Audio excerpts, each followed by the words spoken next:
रुको जरा, सबर करो। ये अंधविश्वास की जो कथा आज तक आप लोग सुनते चले आए, ये कथा वो है कि जो आपको अंधविश्वास से दूर करे।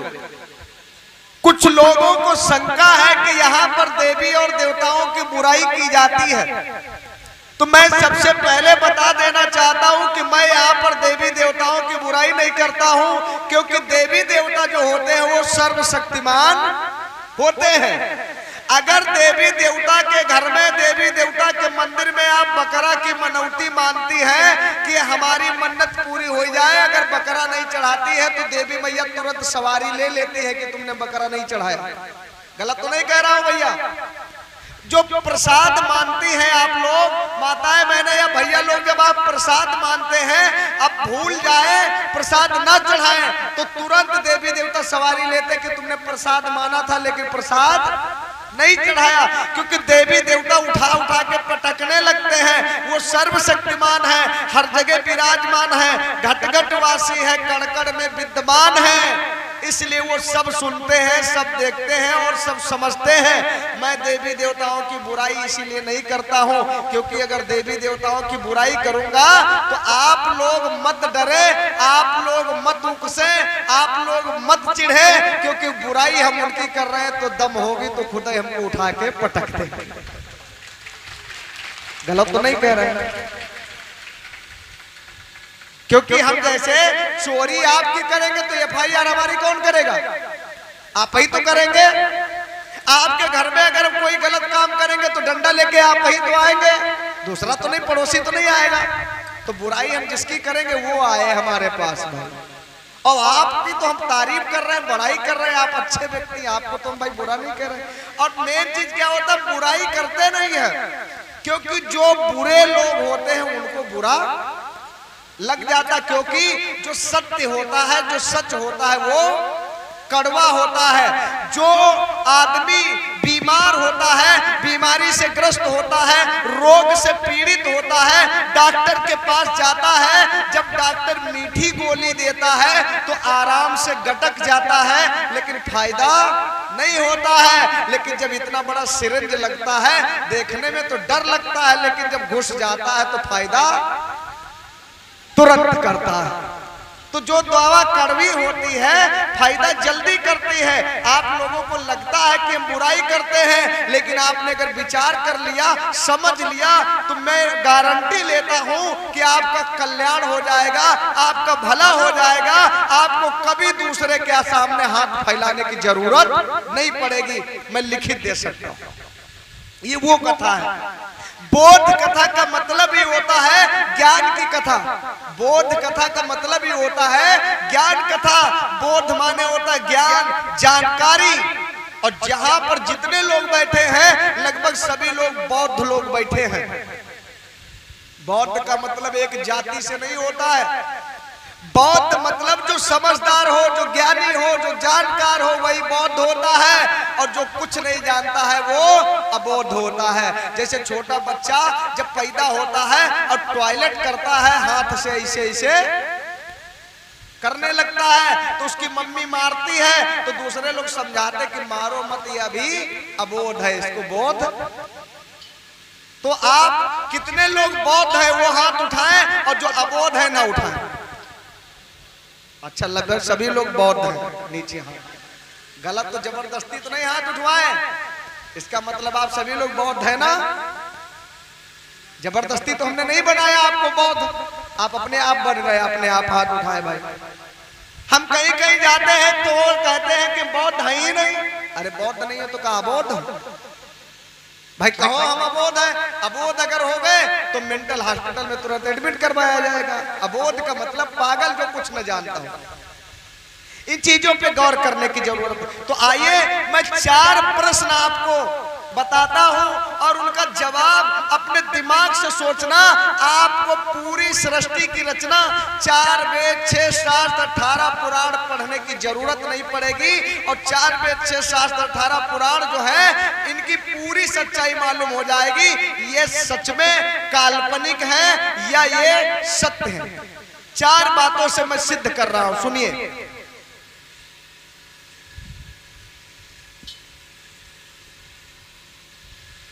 अब नंबर 1 सुन लीजिए। सबसे पहले लोग कहते कि दुनिया में सबसे पहले यहां पर जब कोई नहीं था, यहां पर जब कोई नहीं था, विष्णु जी क्षीर सागर में लेटे हुए थे। सुनना, ये विष्णु पुराण की बात बता रहे हैं, वहां से शुरुआत कर रहे हैं जब से ये दुनिया बनी। मेरे अनुसार नहीं, हिंदू धर्म ग्रंथों के अनुसार, क्योंकि मैं तो वैज्ञानिक विचारधारा का व्यक्ति हूं। लेकिन जो हिंदू धर्म के ग्रंथ कहते हैं यहां पर कोई नहीं था, जल ही जल था और न कोई, और तामे विष्णु आप रहे सोई। क्या था? जल ही जल था और न कोई। उस समय कौन था? विष्णु जी सो रहे थे। कहां सो रहे थे दादा लोगों, बताइए आप लोग। विष्णु जी कहां रहते हैं भैया? नहीं मालूम आपको? क्षीर सागर में। कहां रहते हैं? अब बोलिए तो आप लोग, जब बोलेंगे चार ही प्रश्नों में सब कुछ मालूम हो जाएगा। कहां रहते विष्णु जी? क्षीर सागर में। अब अगर आप पढ़े लिखे हैं तो क्षीर माने क्या होता आप लोग बताएं? क्षीर माने क्या होता है? दूध होता। क्षीर माने एक तरफ लिखा है जल ही जल था और न कोई, तामे विष्णु आप रहे सोई। लेकिन ये दूध का सागर कहां से आ गया? क्षीर माने होता है दूध। जब जल ही जलता तो दूध का सागर कहां से आ गया? भूगोल पढ़िए, इतिहास पढ़िए। 7 महासागर, 5 महासागर या 17 महासागर या 50 महासागर या 200 महासागर या 500 सागर हो, कहीं पर भी किसी भी देश दुनिया में ढूंढ लीजिए, कितने भी सागर ढूंढ लोगे, लेकिन कहीं पर भी क्षीर सागर है कहीं पर? अगर होता तो वैज्ञानिकों ने चंद्रमा पर अपना यान भेज दिया, क्षीर सागर में भी भेज देते। भेज देते कि नहीं भेज देते? बोलिए। चलिए, मैं बात पे चर्चा नहीं करूंगा, बात बढ़ेगी। क्षीर सागर में विष्णु जी लेटे हैं, उनकी नाभि से कमल निकला, कमल से ब्रह्मा जी पैदा हुए और ब्रह्मा जी ने सृष्टि की रचना की। उनके मुख से ब्राह्मण पैदा हुआ, भुजाओं से क्षत्रिय पैदा हुआ, पेट से वैश्य पैदा हुआ और पैरों से शूद्र पैदा हुआ। ऐसा ही तो है भैया, बोलिए आप लोग। ठीक है। सृष्टि की रचना किसने की? शुरुआत तो यहां से होती है। विष्णु जी अकेले बैठे थे, अकेले लेटे थे, मन नहीं लगता था, उनकी माया रची। माया से उनकी नाभि से कमल निकला, कमल से ब्रह्मा पैदा हुए। ब्रह्मा जी ढूंढने लगे कि हमको पैदा किसने किया। करोड़ों बरस बीत गए, ब्रह्मा जी नीचे जाते ऊपर आते, नीचे जाते ऊपर आते, लेकिन पता नहीं लग पाया। तब आकाशवाणी हुई कि आए ब्रह्मा, जिसको तुम ढूंढ रहे हो वो तुम्हारा पिता नीचे लेटा है। ब्रह्मा जी ने कहा, कहो पितामह, क्यों मुझे तैयार किया, क्यों मुझे पैदा किया, बोलो क्या आदेश है। तब विष्णु ने कहा कि मैं एक पृथ्वी की संरचना कर रहा हूं और तुम जाओ उस पृथ्वी पर सृष्टि की रचना करो। मैं अपने पास से नहीं बता रहा हूं, कोई विद्वान पंडित जी जो कथा भागवत कहते हो यही कथा सुनाएंगे। और ये संतोष भैया की तरफ से 50 रुपए हमें पुरस्कार सम्मान स्वरूप भेंट हुए हैं। बहुत बहुत धन्यवाद, साधुवाद, जय मंगल। ध्यान से सुन रहे हैं आप लोग? समझ में आ रही हमारी बात? समझ रहे हैं? क्योंकि हमारी भाषा अलग है, हो सकता है ना समझ पाए। तो हमने क्या बताया, समझ पाए पूरी बात? पूरी बात समझ गए? विष्णु जी ने कहा है ब्रह्मा जी, मैं एक पृथ्वी की संरचना कर रहा हूं, तुम उस पृथ्वी पर सृष्टि की रचना करो। दुनिया में कोई नहीं, अभी अब 2 लोग हो गए। कौन लोग हो गए? 2 लोग। कौन कौन? ब्रह्मा और विष्णु। विष्णु ने क्या बना दिया? पृथ्वी। और पृथ्वी पर सृष्टि की रचना करने की जिम्मेदारी किसको दे दी? ब्रह्मा। ब्रह्मा ने जो ही आदेश पाया तुरंत 4 बच्चा पैदा कर दिए। अभी स्त्री नहीं है, महिला नहीं है, केवल 2 ही लोग हैं, ब्रह्मा और विष्णु। जो ही विष्णु ने कहा मैं पृथ्वी की संरचना करता हूं, तुम उस पर सृष्टि की रचना करो, ब्रह्मा ने जो ही आदेश पाया 4 बच्चा पैदा कर दिए। अब बताओ क्या आदमी बच्चा पैदा कर सकता है? कौन बच्चा पैदा हुए? कौन थे उनके 4 बेटे? पहले सनत, सनंदन, सनातन और सनत कुमार। सनत, सनंदन, सनातन और सनत कुमार। जब 4 बच्चे बच्चे पैदा हुए तो उन्होंने पूछा कि पितामह बताओ मुझे क्यों पैदा किया, मुझे क्यों तैयार किया। तब ब्रह्मा जी ने कहा कि मेरे पिताजी का आदेश पृथ्वी पर सृष्टि की रचना करें, तुम मेरी मदद करो। लेकिन उन चारों ने मालूम क्या जवाब दिया ब्रह्मा जी को, मैं दुनियादारी के चक्कर में नहीं पड़ूंगा, मैं दुनिया के चक्कर में नहीं पड़ूंगा। और वो चारों सन्यासी हो गए। अब विचार यहीं से उठता है, क्योंकि जिस प्रकार से वकील जब बहस करता है तब वही केस जीतता है। उन चार पुत्रों ने ब्रह्मा को क्या जवाब दिया जब उन्होंने कहा कि सृष्टि रचना करने में मेरी मदद करो, तो चारों लोगों ने क्या जवाब दिया, मैं दुनिया के चक्कर में नहीं पड़ूंगा। इसका मतलब दुनिया बन चुकी थी, तभी तो कहा दुनिया के चक्कर में नहीं पड़ूंगा। विचार करिए एक बात पर, उन्होंने कहा मैं दुनिया के चक्कर में नहीं पड़ूंगा, इसका मतलब दुनिया थी नहीं, तुमको पता कैसे चला कि मैं दुनिया के चक्कर में नहीं पड़ूंगा। और दुनिया के चक्कर में पड़े नहीं, वो सन्यासी बन गए, इसका मतलब उसके पहले कोई सन्यासी था नहीं, तो उनको पता कैसे चला सन्यासी होता क्या है। विचार करिए आप लोग, जब सन्यासी कोई था ही नहीं, फिर क्या किया उन्होंने 10 मानस पुत्र पैदा किए। क्या पैदा किया, मानस पुत्र।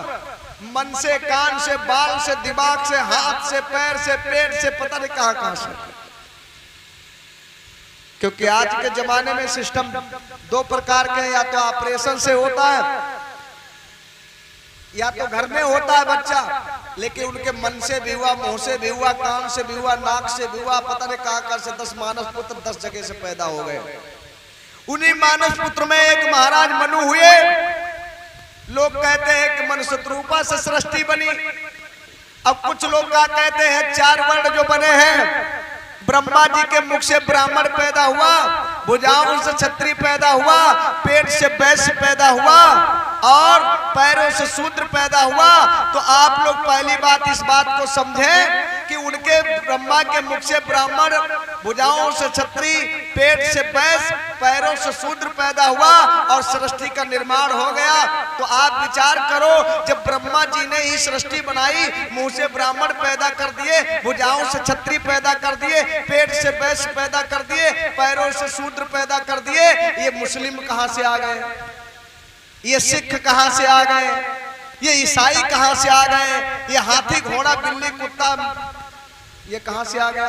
क्योंकि ये भी तो सृष्टि में, जीव जंतु भी तो सृष्टि के अंतर्गत आते हैं। क्या उन्होंने ब्राह्मण क्षत्रिय वैश्य शूद्र को पैदा कर दिया कि 4 ही लोगों से सृष्टि बन गई? और भी मनुष्य तो है, जानवर भी तो है, सांप छिपकली कीड़ा मकोड़ा चूहा ये भी तो है, पक्षी भी तो है। नहीं, इससे ये सिद्ध होता है कि ये एक कोरी गप है, कल्पना है। क्यों? एक और बात बता दूं,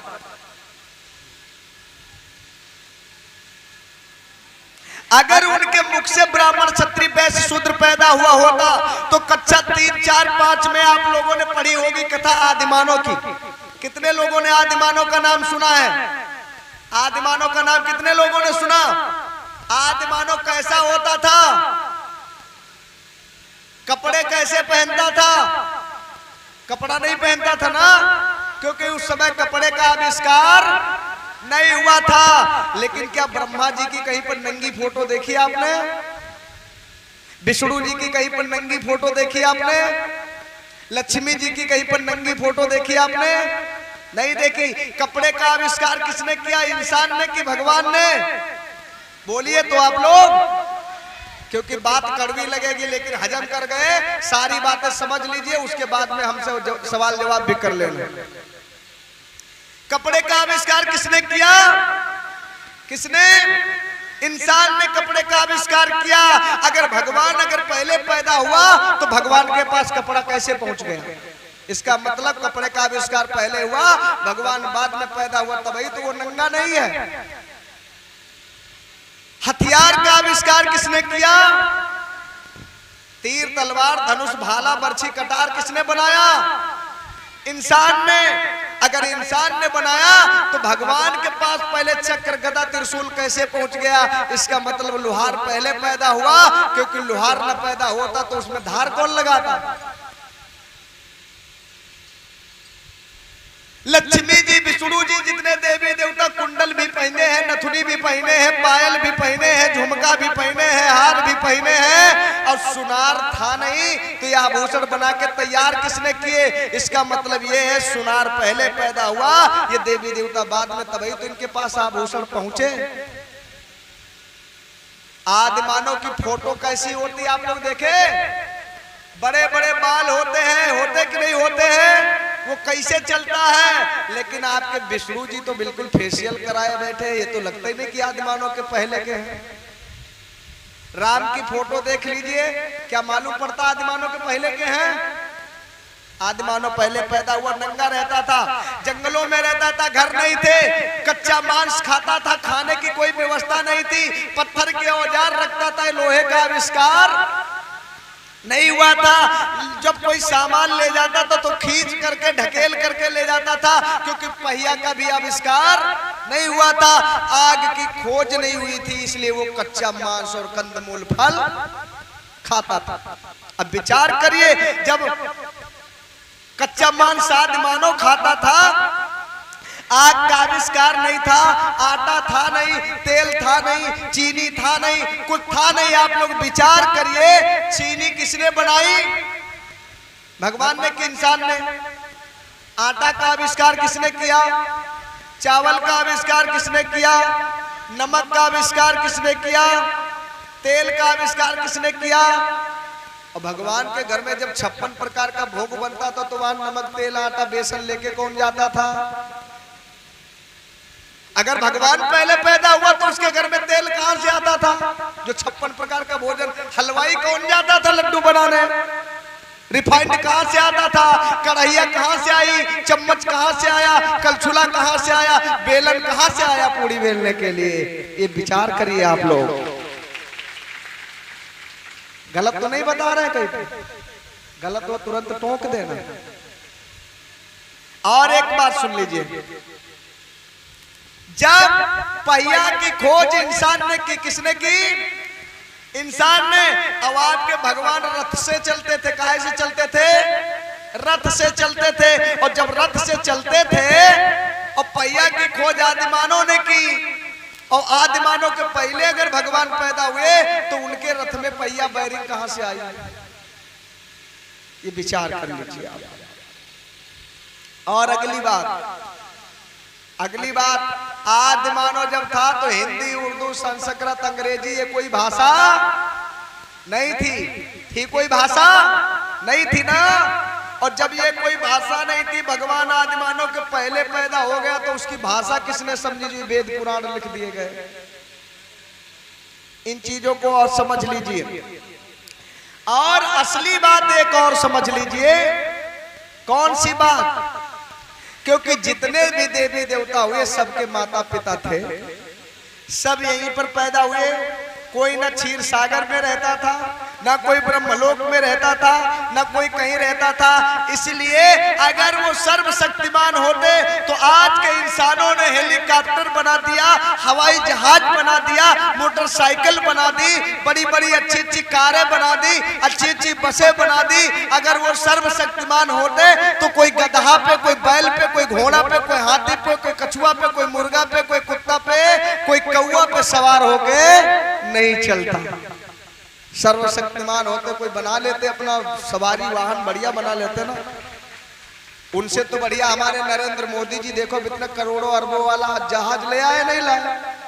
उनसे बढ़िया हमारे माननीय उत्तर प्रदेश के पूर्व मुख्यमंत्री माननीय अखिलेश यादव जी हेलीकॉप्टर से चलते थे, बहन हेलीकॉप्टर से चलती थी। ये राजा बढ़िया है कि वो जो दुनिया के राजा बढ़िया, दुनिया का राजा जो है वो काहे पे चलता? बैल पर सवार होकर।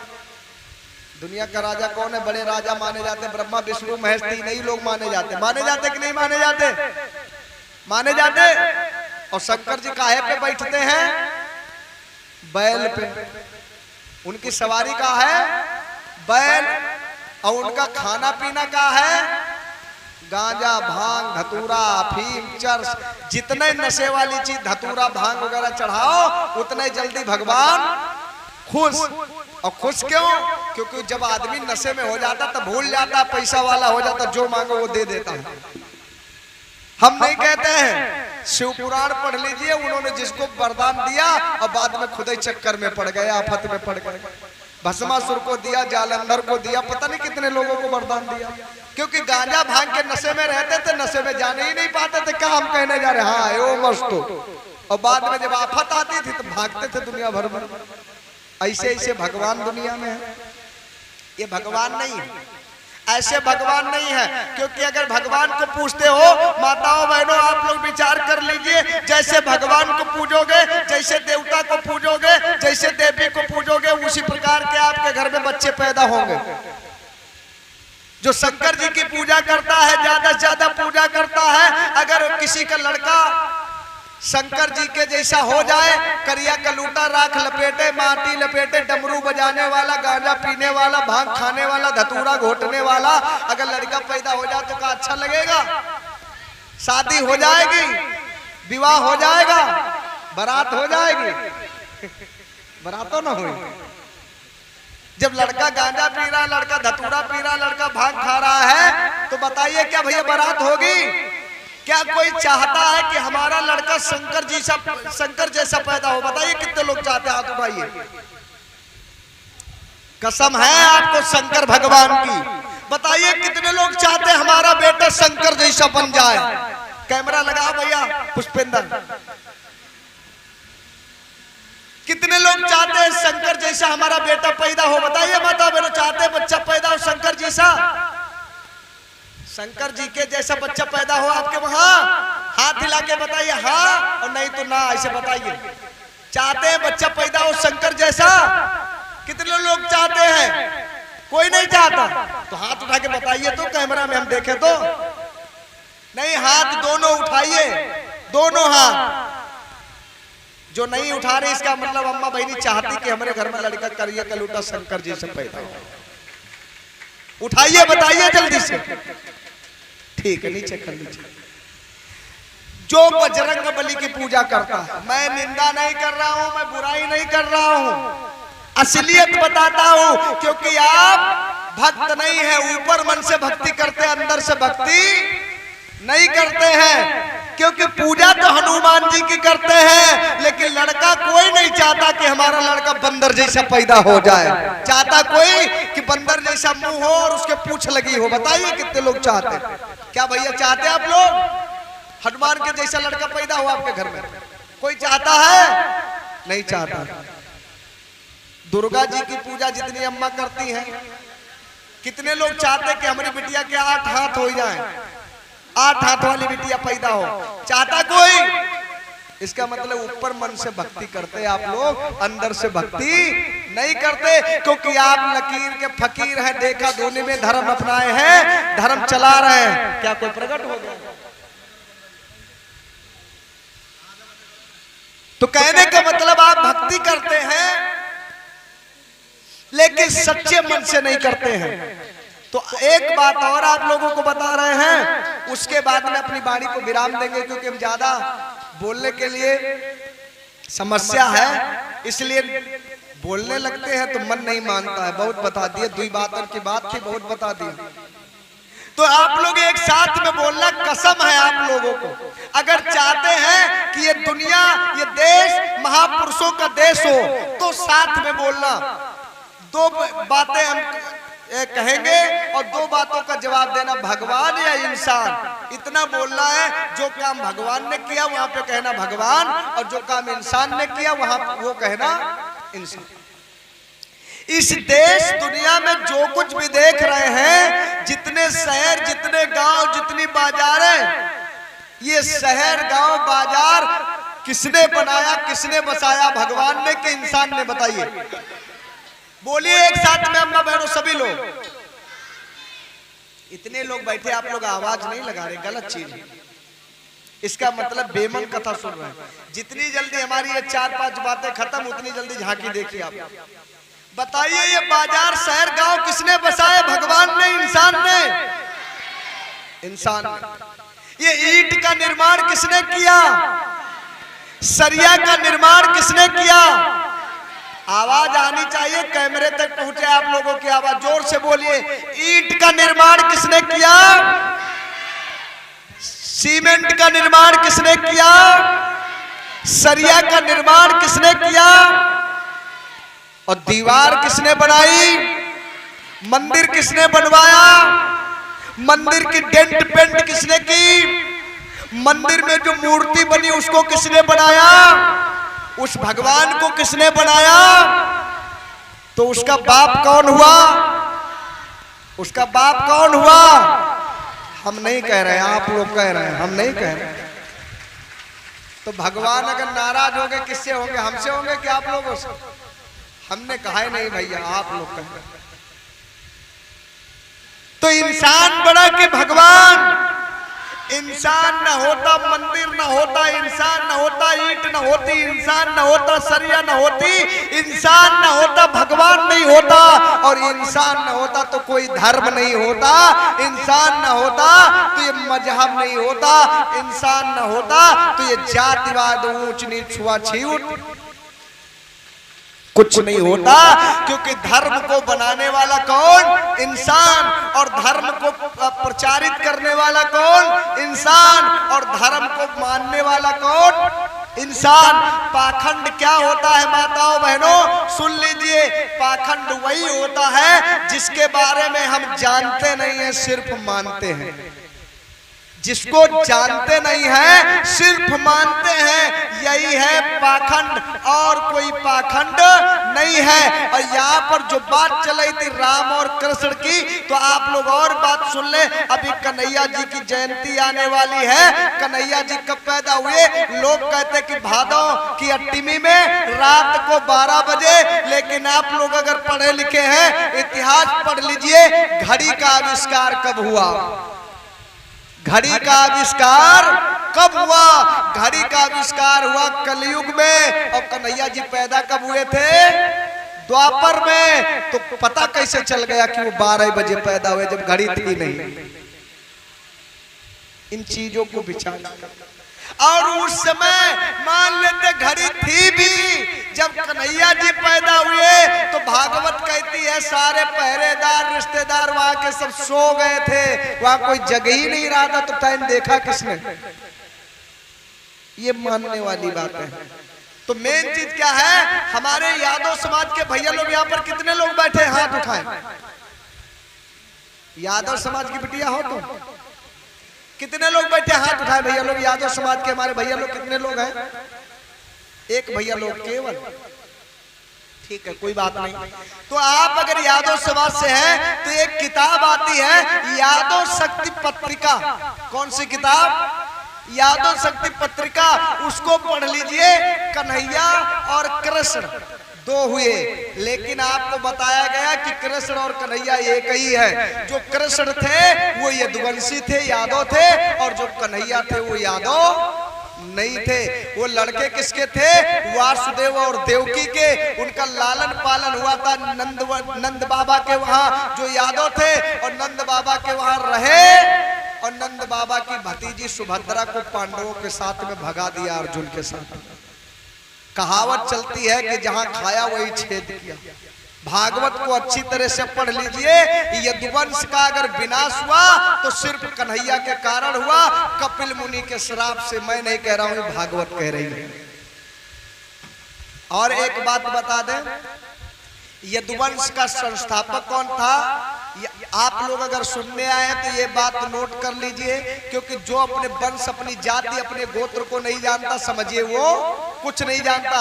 यदुवंश के संस्थापक का नाम था महाराज भिल्लभ। जो भिल्लभ जो थे वो यादव वंश के संस्थापक थे। उन्होंने यादव वंश की स्थापना की। जो राजा कहाँ थे? अहीरवाड़ा राजधानी थी, भिलसा नदी के किनारे, जिसे झांसी कहा जाता है। ये झांसी का जो किला है, ये झांसी वाली रानी का नहीं था, ये यादवों का किला था, यादवों का गढ़ था। जब यहाँ पर पुष्यमित्र शुंग आया, बौद्ध धर्म का पतन किया, तो यादव को मार करके वहां पे कब्जा किया। ये जो बदायूं है, बदायूं को बसाने वाले राजा बुद्ध थे। बुद्ध के नाम से बुद्धायूं कहा जाता था, अब बदायूं कहा जाता है। आज भी बदायूं में खुदाई में सूरज कुंड में अवशेष निकल रहे हैं। वो राजा बौद्धिस्ट थे। बुद्ध पीलीभीत को बसाने वाले राजा यादव समाज के थे, कन्नौज को बसाने वाले राजा यादव समाज के थे, उसके बाद में पाल समाज के हुए। लेकिन जितनी भी राजधानियां हैं आज हर जगह पर कब्जा किसका है, किला किसके, कहीं पे चौहान के, कहीं असली यादव थे जिनको देवताओं के राजा, जिनको इंद्र कहा जाता है, इंद्र ने धोखे से छल से उनका कत्ल कर दिया था यदुवंशी राजा कृष्ण। और जो कन्हैया थे वो कन्हैया जो थे वो यादव नहीं थे। मैं नहीं कहता हूँ, ब्रजेश शास्त्री माने जादे यादव समाज के कथावाचक हुए, उनके भाई मंजेश जी एक कथा कहते हैं, हमारे पास यूट्यूब पर भी, यूट्यूब पे सर्च कर लेना। कन्हैया जी जो थे उनका जन्म ठाकुर वंश में हुआ और लालन पालन यादव बिरादरी में। मैं नहीं कह रहा हूँ, तो कम से कम ब्रजेश शास्त्री, मंजेश शास्त्री, प्रवेश शास्त्री जो उस कथा को कहते हैं उसको तो मान ही सकते हैं। ललई सिंह यादव को पढ़ लीजिए। ललई सिंह यादव जो थे कानपुर में बिटिया ने बताया वहां पैदा हुए। ललई सिंह यादव जी को पढ़ लीजिए, गूगल पे आता है, यूट्यूब पे सर्च कर लीजिए। राजकुमार यादव आजमगढ़ के हैं, बहुत अच्छे प्रचारक हैं। राजकुमार यादव को सुनिए आप लोग यूट्यूब पे, जितने यादव समाज के भाई हैं। लक्ष्मण यादव को देखिए, लक्ष्मण यादव प्रोफेसर साहब है दिल्ली के, उनको सुनिए। अरे यदुवंश का इतिहास आपको खुद ही पता चल जाएगा, 1 महीना लगातार देख लोगे तो हम प्रचारक कुछ नहीं, आप हमसे बड़े विद्वान 1 ही महीने में खुद बन जाओगे। जितने दिमाग में आपके भ्रम है वो सब निकल जाएगा, क्योंकि भगवान जो होता है वो समदर्शी होता है, कभी किसी को ऊंचा नीचा नहीं समझता।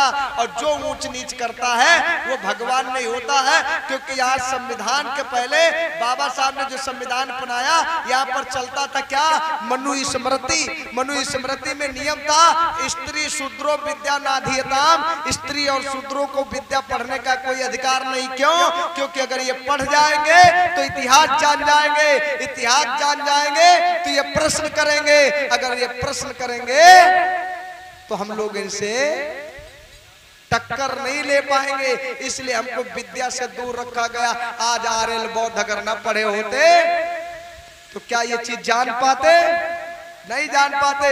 मैं हकीकत बताता हूँ, मैं पढ़ने जाता था, शुक्ला जी मुझको पढ़ाते थे हाई स्कूल में। जब मैंने संस्कृत का विषय जो है सिलेक्ट किया तो उन्होंने कहा कि संस्कृत पढ़ के क्या करोगे।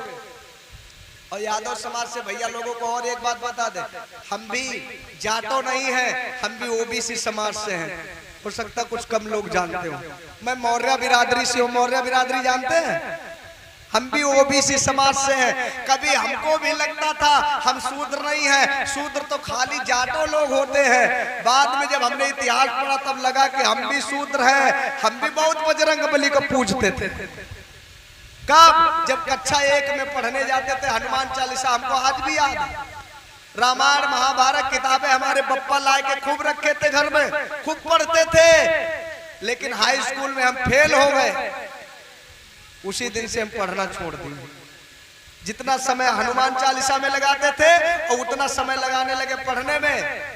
आने वाले समय में फर्स्ट क्लास में फर्स्ट नंबर आए हमारे पूरे स्कूल में। पढ़ना छोड़ दिया, प्रचार करना शुरू कर दिया। तो माताओं बहनों भाइयों, आप लोगों से निवेदन, हम लोगों को पढ़ने लिखने से दूर रखा गया, हम लोगों को शूद्र की श्रेणी में रखा गया। शूद्र आप लोग हैं। जिसको विश्वास न हो तो पंडित जी से जन्म कुंडली बनवा लेना, उसमें 5 कॉलम आते हैं। नंबर 1 नाम, दूसरा नंबर जाति, तीसरा नंबर धर्म, चौथा नंबर गण और 5वां नंबर वर्ण। 5वां नंबर वर्ण। नाम में तुम्हारा नाम, जाति में तुम्हारी जाति, धर्म में तुम्हारा धर्म हिंदू, और गढ़ में क्या होता मालूम? किस गढ़ में आप आते हैं? गढ़ में लिखा होता है राक्षस, आप ही असली राक्षस है। और वर्ण कौन सा? चौथा शूद्र। आप जन्म कुंडली अगर बनी हो तो उसके कॉलम देख लेना, राक्षस कौन? SC ST OBC, यही राक्षस। जो दुर्गा की कहानी पढ़ते हैं, महिषासुर की कहानी, महिषासुर जो राजा था वो महिषासुर यदुवंशी राजा था, यादव बिरादरी का राजा था। आप पढ़ लीजिए यादव शक्ति पत्रिका को। तो आइए मैं अपनी बातों को समाप्त करता हूं।